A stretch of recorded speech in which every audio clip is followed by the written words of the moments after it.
जिस तरह हमने ये एक चीज़ चलाई और बैंकरप्ट किए, इसी कश्मीर को हम रो रहे हैं। इसी कश्मीर को लॉकडाउन के बाद मोदी साहब को यूएई में भी हाईएस्ट सिविलियन अवार्ड मिले, उनको बहरीन में भी मिले, सऊदी अरेबिया ने एग्रीमेंट भी साइन किया रिलायंस इंडस्ट्री साथ $15 बिलियन का। ओआईसी ने आज तक फ़लस्तीन और कश्मीर के लिए क्या किया? कुछ नहीं किया।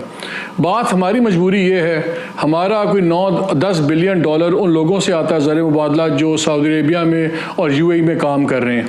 ये है हमारी असल औकात और हैसियत। दूसरा, ये जो 3 बिलियन उन्होंने दिया हुआ है, ये सऊदी हमेशा पैसे देते हैं किसी खाते में लेकिन वापस नहीं मांगते, तो ये मेरा नहीं ख्याल ये कोई इशू है पाकिस्तान के लिए। सऊदीज ये भी हमें छोड़ देंगे। उन्होंने एक वादा लगाया हुआ इन्वेस्टमेंट का, लेकिन इंडिया में इन्वेस्टमेंट कर दी, यहाँ पे वादा है। हकीकत ये है कि OIC has been a failed forum. ये सेकंड दुनिया का सबसे बड़ा फोरम है आफ्टर UN। इस UN में शायद 192-193 मेंबर्स हैं, यहाँ 57-58 हैं। लेकिन मुझे बता दें किस मुसलमानों के इशू पे, फ़लस्तीन, कश्मीर, कहीं भी, this is just a Saudi platform. लेकिन हमारी हकीकत ये है, और ये हकीकत पता होनी चाहिए थी इमरान खान को जब वो UN के अंदर इतना वार्म अप हुए विद महातिर मोहम्मद और प्रेसिडेंट अर्दोआन के साथ। उस पर पूरी गेम चली जी, एक इस्लामोफोबिया पे टीवी भी चलेगा, हम तीनों डायलॉग भी करेंगे, फोरम भी चलाएंगे। क्या उस वक्त हमारे फॉरेन ऑफिस को नहीं पता था ज़मीनी हकायक क्या है? क्या उनको नहीं पता था कि जिस फोरम के अंदर कतर इतना हेविली इन्वेस्टेड है और इतना प्रोमिनेंटली है, उस पर यूएई का रिएक्शन क्या होगा, उस पर सऊदी अरेबिया का क्या होगा? क्या उनको अर्दोआन और महातिर की जो सी ट्राइलैटरल डिप्लोमेसी के इशूज़ हैं सऊदी अरेबिया से नहीं थे पता? उस वक्त तो लगता था शायद इमरान खान और हमारा फॉरेन ऑफिस किसी और दुनिया में रह रहा है और सऊदी अरेबिया और यूएई ये किसी और दुनिया में, हमारे जो से लोग तारकीन वतन काम कर रहे हैं कि चौथे सियारे पे काम कर रहे हैं। This is like a headless chicken. जब आप सोचते नहीं है कि दुनिया ये कोई पाकिस्तान के अंदर का मामला नहीं है, दुनिया इज अ सीरियस प्लेस, लोगों के अपने इंटरेस्ट हैं, या तो हम ज़मीनी हकायक पे चले या हम ये मॉरल छोड़ दें बातें, इखलाकियात, ये वो। चाइना में जो मुसलमान यूगर्स के साथ हुआ है हम नहीं बोले क्योंकि चीन हमारे लिए बड़ा ज़रूरी है।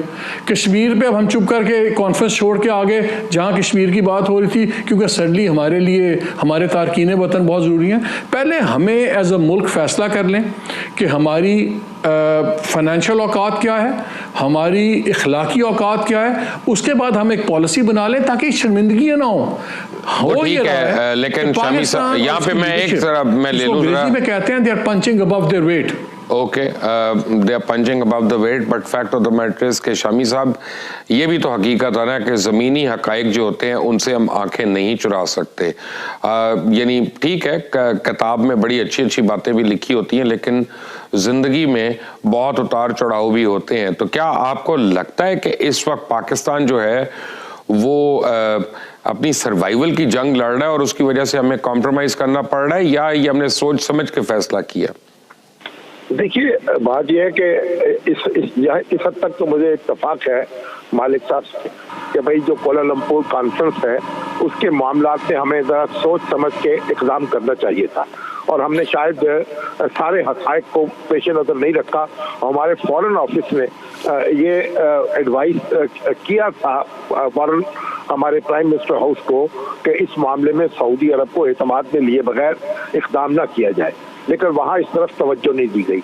ये गलती तो हुई है, लेकिन इसका मतलब ये नहीं है कि हम अपने मुंह पर तमाचे मारना शुरू कर दें, अपनी हैसियत जो है उसको भूल जाएं, या अपने आप को समझें कि हम तो दुनिया की बस बहुत ही कमज़ोर सी हकीर सी मखलूक बनकर रह गए हैं। ऐसा नहीं है। पाकिस्तान जो है एक बड़ी जिंदा हकीकत है और पाकिस्तान का एक बड़ा बुनियादी किरदार है। हाँ, अदम तवाज़ुन थोड़ा सा कायम हुआ है तो उसको ठीक करना चाहिए। और ये बात भी अपनी जगह दुरुस्त है कि जो मुल्क होते हैं, जो खारजा पॉलिसी होती है वो अपने मुफादात के ताबे होती है। उसमें मुआशी मुफादात भी हैं, उसमें नज़रियाती मुफादात भी हैं, उसमें सियासी मुफादात भी हैं। तो ये मुमकिन नहीं है कि हम सऊदी अरब को नज़रअंदाज करके और कोई दूसरी तरफ चल पड़े। ये हकीकत हमारे हमेशा पेश नज़र रहनी चाहिए। और दूसरी बात यह कि पाकिस्तान जो है उसके अपने जो मसाइल हैं उनका भी हल तलाश तलाश करना है ना हमें ये तो नहीं करना कि अपने आप बिल्कुल एक नंग धड़ंग खड़े हो जाएं और अपने आप को ज्यादा परेशानियों में मुब्तला कर लें और समझें कि नारे मार कर हम अपनी मंजिल हासिल कर लेंगे। इस तरह नहीं होता, मुल्कों के मामले में भी और कौमों के मामले में भी। और सऊदी अरब के और पाकिस्तान के ताल्लुकात की अपनी तारीख है, उसके जो मुस्बत पहलू हैं हमें उनसे फायदा उठाना चाहिए और उसको आगे बढ़ाना चाहिए। काफ़ी अर्सा पहले इलस्ट्रेटेड वीकली ऑफ इंडिया ने एक बड़ा डिटेल्ड रिसर्च आर्टिकल छापा और उसने बताया कि हमारे यहाँ एक सर्वे किया गया, एक स्टडी करवाई गई हुकूमत इंडिया की तरफ से, और उसमें पता चला कि हमारे मुल्क में आने वाली 60% दवाइयाँ ऐसी हैं जिनकी हमें ज़रूरत ही नहीं है। और उन्होंने बताया कि यही सूरत हाल पाकिस्तान और बांग्लादेश में भी है। इसके बाद उन्होंने कहा कि इसके नतीजे में हुकूमत इंडिया ने एक स्टैंड लिया और कहा कि जी ये दवाइयाँ हमने यहाँ पे नहीं मंगवानी, इनकी हमारे कोई ज़रूरत नहीं है। आगे चल के आर्टिकल ये कहता है कि इसके नतीजे में WHO के नुमाइंदे इंडिया में पहुँचे और उन नुमाइंदों में 12 में से 8 ऐसे थे जो दुनिया की बड़ी फार्मास्यूटिकल कंपनीज़ के डायरेक्टर्स हैं। और उन्होंने हिंदुस्तान को थ्रेट किया कि अगर तुमने ये हुक्मनामा वापस ना लिया तो तुम्हारी इमदाद तक मुअत्तल हो सकती है।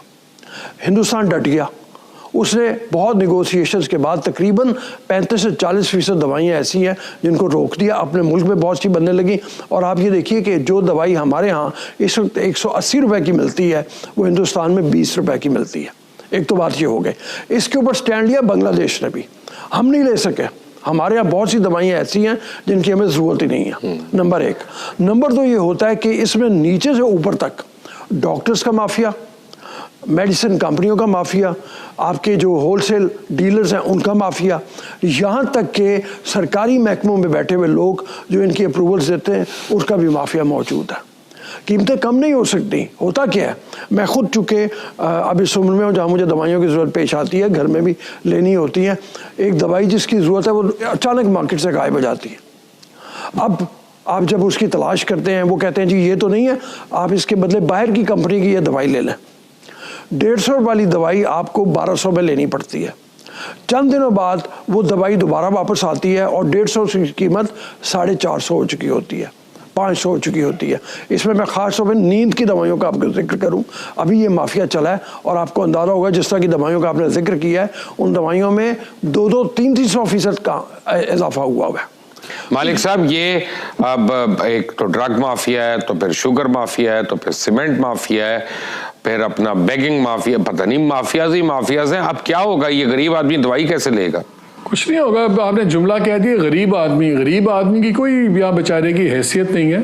गरीब आदमी सिर्फ एक स्टैटिस्टिक है और जितना गरीब होगा उतना ही अच्छा है। वो उतने आराम से उसका वोट खरीदते हैं, उतने आराम से उसको जलील भी करते हैं और उसके सारी वो नस्ल दर नस्ल चलती है। मेडिसिन का भी जो ऐलान भी हुआ था, वैसे जिसकी आप बात 2-3 बारी कर चुके हैं, अनाउंस हुआ था 10 से 15%। बढ़ती है तो 300-300%, 400%, घटती है तो 10%, 15%। वो कमी ना भी करें तो सिवाय उसके एक ऑप्टिक के और एक स्लोगन के और एक बात करने के उसकी हकीकतन वैल्यू कोई नहीं है। इंडिया की एग्जांपल हुई, इंडिया के अंदर जो से आपके नॉन ब्रांडेड मेडिसिन है उसको बड़ी ज़बरदस्त कैंपेन चली और जो फ़र्क है, जो गोली आपकी 200 की थी वो वहाँ 20 रुपए की अब बिकती है because of the non branding thing. ये जो रऊफ बात कर रहे थे, दैट इज़ द इशू। ये जो सारा माफिया है और यहाँ जब बात होती है कारखाने जी बड़ी जी सख्ती है जी, बड़े हालात ख़राब हैं, मुझे आप एक बता दें मेडिसिन की कंपनी जो बंद हुई हों नाम वाली, सारे एक्सपैंड किए हैं। आप गिले सुनते रहेंगे, शिकवे सुनते रहेंगे जी मार्केट प्रॉफिट्स नहीं है, मार्जिन नहीं है। वो हमारे मुल्क में ड्रग्स एक्सपेरिमेंट के तौर पे चलते हैं। जो ड्रग्स बाकी मुल्कों में 10-10 साल अभी ट्रायल के अंदर होते हैं, FDA के पास, अब लंदन के अंदर, दूसरे यूरोपियन ममालिक में, वो बड़े 2 स्कैंडल्स बहुत बड़े पकड़े गए थे, both in India, Pakistan and Bangladesh. हमारे पास तो कई मेडिसिन ऐसे आके यहाँ पे बट रहे हैं सरकारी तौर पर जो एक्चुअली ट्रायल स्टेजेस में हैं, अभी उनके साइड इफेक्ट्स नहीं पता था, वो आप भी खा रहे हैं, मैं भी खा रहा हूँ। 20 साल बाद पता नहीं हमारी अगली नस्लें किस तरह की मरीख वाली बच्चे पैदा होंगे, क्या होगा। हम we are the guinea pigs of the west also. खाली हमें दवाइयाँ ये नहीं कि एक्स्ट्रा दी जा रही, हमें ब्रांडेड के नाम पे 400 गुना 600 गुना कीमतें दे रहे हैं। सबसे बड़ा जो नुकसान है, हम अनविलिंग गिनी पिग्स हैं, हमें पता ही नहीं हम कितने नॉन अप्रूव्ड मेडिसिन चल रहे हैं। और ये इतना खौफनाक एक अलमिया है कि हमारे बच्चे, हमारे यंग लोग, हमारे पॉपुलेशन, बड़े बुजुर्ग जो से हैं, दे आर टेकिंग मेडिसिन जिनका पता ही नहीं कि वो हकीकतन है क्या। तो एक लेवल का यहाँ रोना नहीं है, यहाँ खाली कीमत का रोना नहीं है, यह मार्केटिंग नहीं है। शायद रऊफ ने बिल्कुल ठीक है, पहले दवाई गायब करो, फिर लोग को 1400 के बाद वो 500 सस्ती लगती है। कोई इस पे रैशनल नहीं है। और आप जाके देखें अपने जो ड्रग के आपके अफसरान हैं, जो इन तमाम महकमों के लोग हैं, उनका लाइफस्टाइल देखें, आपको वहीं से पता चल जाएगा।